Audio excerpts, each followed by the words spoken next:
Hai sobat muda yang mengasihi Tuhan Yesus.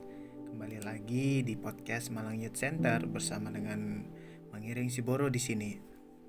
Jadi teman-teman, hari ini kita akan belajar sama-sama dari satu kata. Tapi kata ini tuh penting banget dalam kehidupan kita sehari-hari. Katanya adalah integritas. Ngomong-ngomong soal integritas, arti dari integritas itu sendiri itu adalah kualitas atau sifat atau keadaan yang menunjukkan kesatuan untuk memancarkan atau untuk mengeluarkan kejujuran. Nah, tapi ya teman-teman, kalau kita lihat di dalam Alkitab, bahasa Indonesia entah terjemahan baru atau entah terjemahan mudah dibaca gitu, kata integritas ini nggak ada tertulis. Tapi jangan khawatir gitu ya. Dalam NIV, New International Version, ada beberapa kata integritas. Artinya dalam bahasa Inggris ya. Nah, aku udah translate dan aku mau kasih tunjuk teman-teman gitu. Di dalam Nehemia 7 ayat yang kedua, orang yang berintegritas itu dikatakan adalah orang yang bisa dipercaya gitu, orang yang dapat dipercaya. Itu yang pertama. Kedua, dalam Mazmur 78 ayat ke-72, orang yang mempunyai integritas itu adalah orang yang memiliki ketulusan hati. Yang ketiga, dalam Markus 12 ayat yang ke-14, seorang yang jujur. Dan yang terakhir, di dalam Ayub 2 ayat yang ketiga, orang yang berintegritas itu adalah orang yang tekun dalam kesalehannya. Jadi, orang yang berintegritas itu dapat dipercaya, tulus hatinya, orang yang jujur dan tekun dalam kesalehan. Nah, ngomong-ngomong soal integritas ya, aku mau kasih tunjuk 2 kisah buat kita semua. Mau gambarin 2 kisah supaya kita bisa melihat apa sih integritas itu ketika kita melakukannya dan ketika kita tidak melakukannya gitu ya. Yang pertama, yang kisah yang memiliki integritas. Teman-teman bisa baca nanti di dalam Daniel, kitab Daniel. Aku ambil satu kisah aja, yaitu kisah Sadrah, Mesah, dan Abednego. Jadi saat itu teman-teman, mereka itu diuji keintegritasannya gitu. Jadi kala itu raja memberikan perintah kalau semua orang harus menyembah kepada patung raja, menyembah kepada raja gitu. Tapi Sadrah, Mesah, dan Abednego memilih, mereka memutuskan untuk tidak menyembah kepada raja, tetapi tetap menyembah kepada Allah. Mereka mau menanggung segala resikonya karena mereka mau taat kepada Allah. Ketika mereka mengucapkan, ketika mereka mau mengambil keputusan, maka mereka juga bertindak yang sama. Tidak mau menyembah kepada raja, tetapi menyembah kepada Allah. Mereka mempertahankan imannya.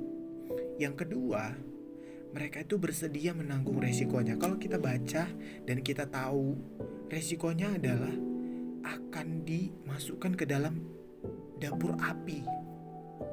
Artinya dapur yang menyala-nyala. Aku pernah coba, kalau tangan kebakar oleh satu lilin aja itu tuh udah panas dan kita gak akan kuat gitu ya. Tapi mereka dimasukkan ke dalam dapur api gitu loh. Dan itu luar biasa banget ya. Tapi mereka mengambil keputusan itu dan melakukannya, sehingga mereka menunjukkan kalau mereka itu adalah orang yang berintegritas gitu. Itu kisah yang pertama. Kisah yang kedua, ini sangat ironis sih. Di dalam Kisah Para Rasul kisahnya, ini adalah dua orang, suami dan istri yang tidak memiliki integritas. Jadi nama mereka adalah Ananias dan Safira. Pasti kita sudah sering ya mendengar ya. Ananias dan Safira ini ketika mereka mau memberikan persembahan gitu ya, terus mereka mau menjual tanah milik mereka, terus mereka mau berikan ke jemaat gitu. Tapi ketika mereka sudah selesai menjualnya, suaminya bilang, oh kita simpan aja sebagian, terus nanti kalau ditanya berapa harganya, kita bilang aja sekian gitu. Dan itu mereka lakukan gitu. Yang pertama Ananias ketika dia datang ke gereja, terus dia serahkan uangnya. Kemudian ditanya oleh Rasul Petrus, dibilang, seginikah uang yang kau dapat gitu. Dia bilang iya, dan saat itu juga Petrus bilang dia berbohong kepada Roh Kudus dan dia saat itu putus nyawanya. Dan juga kepada Safira istrinya ketika ditanya hal yang sama, segitukah harganya, dan dia bilang iya, mereka bersepakat untuk berbohong dan mengucapkan apa yang sudah mereka sepakati. Hal yang sama terjadi juga, nyawa Safira sang istri dari Ananias itu putus saat itu juga. Dua kisah yang menunjukkan integritas dan tidak berintegritas gitu ya. Sangat ironis sekali gitu. Dan akibatnya ya kita bisa lihat sendiri. Ngomong-ngomong integritas itu simpelnya adalah kejujuran gitu. Dalam Matius 5 ayat 37 Tuhan Yesus pernah bilang begini, kalau iya, katakan iya. Kalau enggak, katakan enggak. Karena apa? Karena lebih daripada itu, mau kita dilebihi ataupun dikurangi, itu berasal daripada si jahat. Jadi, kalau iya, katakan saja iya. Dan kalau tidak, katakan saja tidak. Artinya jujur dan bertindaklah jujur gitu. Tips yang bisa aku berikan untuk kita supaya kita bisa memiliki integritas adalah ada 3 hal. Yang pertama, jaga hati kita untuk tidak digoda oleh iblis. Jaga hati supaya kita tetap mau berkata jujur. Dalam Amsal 4 ayat yang ke-23 mengatakan, jagalah hati dalam segala kewaspadaan, karena dari situ timbul segala kehidupan gitu. Dalam Lukas 6 ayat 45, orang yang baik akan mengeluarkan sesuatu yang baik dari dalam hatinya.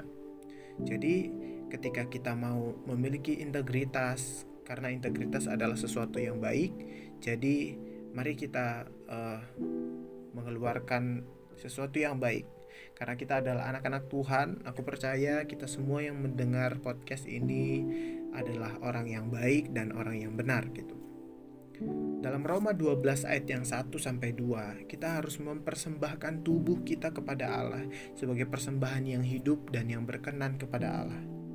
Karena apa? Karena dari situ kita akan memberikan hati, tubuh kita, pikiran kita menjadi alatnya Tuhan. Tentunya kita akan diberikan kemampuan untuk melakukan integritas. Jadi pilihan ada di teman-teman. Kalau teman-teman mau, kalau teman-teman berkenan untuk menjadi seorang yang berintegritas, silahkan. Kalau tidak, ya teman-teman juga mengambil keputusan tersebut. Itu aja. Jadi teman-teman, ayo kita sama-sama belajar untuk menjadi seorang yang memiliki integritas dalam kehidupan kita, memiliki kejujuran dan memiliki keberanian untuk mengambil resikonya. Sekian yang bisa aku sampaikan. Tuhan Yesus memberkati. Sampai jumpa minggu depan.